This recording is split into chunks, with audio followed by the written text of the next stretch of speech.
ये सुना ससुरारी जा था ठीक बा, लेकिन मैं बहनी दूरी बनाए रखा। आपको सुना ठीक है मार। अरे तू का बिना फालतू को बोलत हो। तोहरे बहनी के हम का अगर तोहरे बहनी के लखब इतनी अच्छी सुंदर तू हो, चला तोहरे बहनी के लखब हम। हाँ?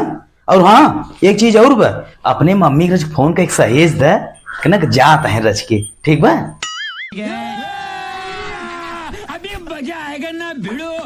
नहीं सारुण के यहाँ कुछ तो गड़बड़ है। रच मम्मी के लिए फोन लगाई बताई दे के। हेलो हाँ मम्मी, हमरे ये जात हैं।